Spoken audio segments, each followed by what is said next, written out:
I sat anxiously at the candlelight table, the gentle glow of the candles sending flickering shadows throughout the magnificent restaurant. It had been a decade since Rudolph and I had split ways, and we were going to have a sort of closure tonight. Amidst the elegant ambiance, my excitement changed to fear as the minutes went into a torturous hour. Rudolph's absence was palpable, and my attempts to contact him remained unanswered. As I struggled with my phone, waiting for a message or a call that never arrived, the lovely environment became increasingly stifling. My heart flutters with a mix of excitement and dread. Memories came flooding back, reminding me of our history, both the happy times and the reasons for our split.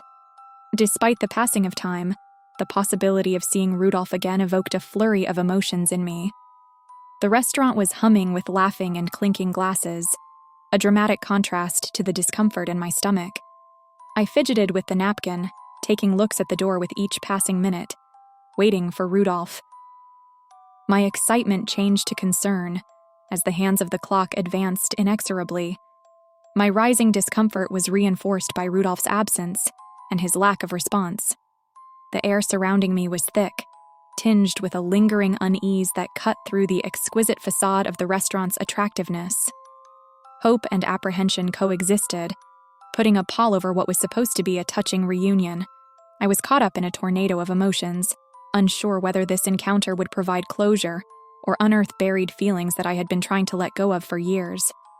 The magnificent setting, once a symbol of celebration, now rang with the silent weight of anticipation and unsolved questions, leaving me on the precipice of both excitement and anxiety. As the hour passed, a sense of worry became stronger within me. Other guests' voices drifted into the background, drowned out by the palpable tension that appeared to hang in the air.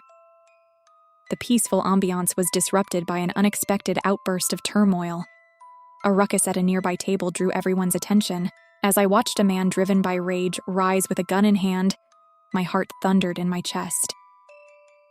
Panic swept across the restaurant as the madman's heated comments slashed through the once calm ambiance. Fear clutched my chest, and I was rendered immobile by the developing nightmare. In a surprising and sudden turn of events, the man pointed the firearm toward a nearby woman and fired. The loud gunshot echoed around the room, piercing the air like a thunderclap. As the woman collapsed, her lifeless body crashed to the floor. Time seemed to stop still. Terror gripped me as the wild scene played out in front of my eyes. Sobs and shouts flooded the air, combining with the lingering scent of fear. I ducked beneath the table instinctively, seeking protection from the commotion and dread. From where I was hiding, I could see the frantic chaos, panicked faces, calls for aid, and the strange tragedy of the situation. The restaurant, once a symbol of luxury and festivity, had been transformed into a theater of pure fear, a place where life had been ripped apart in an instant. The unfolding disaster shattered the opulent surrounds, ripping off the thin layer of safety and plunging us all into a nightmare reality. I huddled in panic, my heart beating, yearning for the commotion to end and for a sliver of protection amidst the horrible violence that had destroyed the night's quiet. I held the cloth under the table, my heart pounding deafeningly against my chest. Fear engulfed me, choking and devouring me.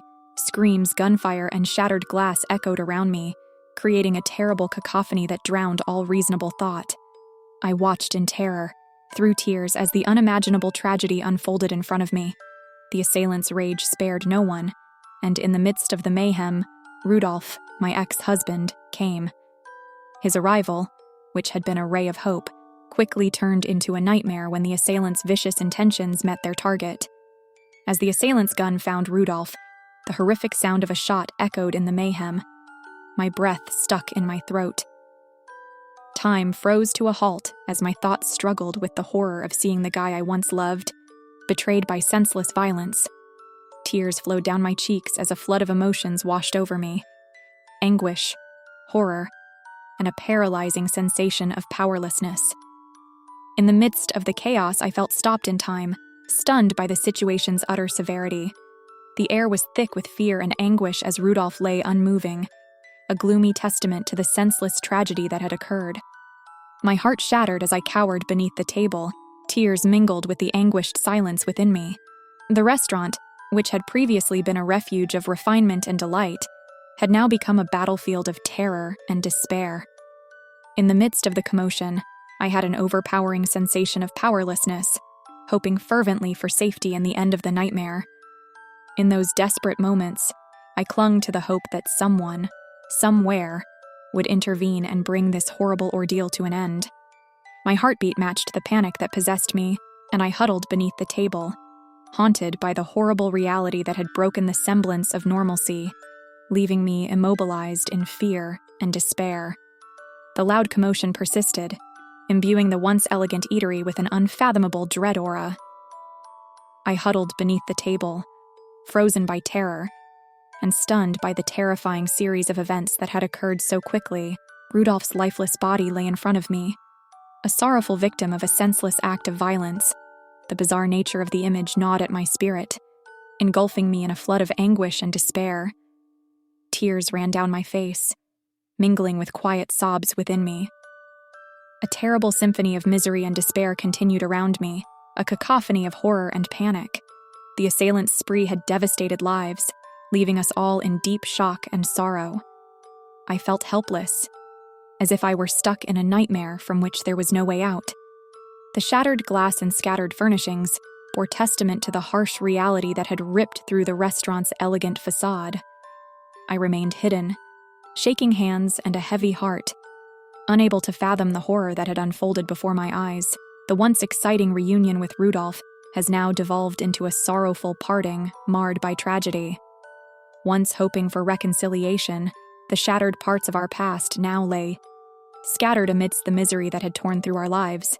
My mind strained to comprehend the horrible reality of Rudolph's fate as the turmoil continued to unfold. His untimely death felt strange, as if I were trapped in a nightmare from which I desperately desired to awaken. The restaurant, which had once been a place of celebration and joy, had been transformed into a bleak scene of desolation and despair. I crouched under the table, tormented by the awful disaster that had broken our lives and torn apart the frail threads of a reunion that had ended in unspeakable pain.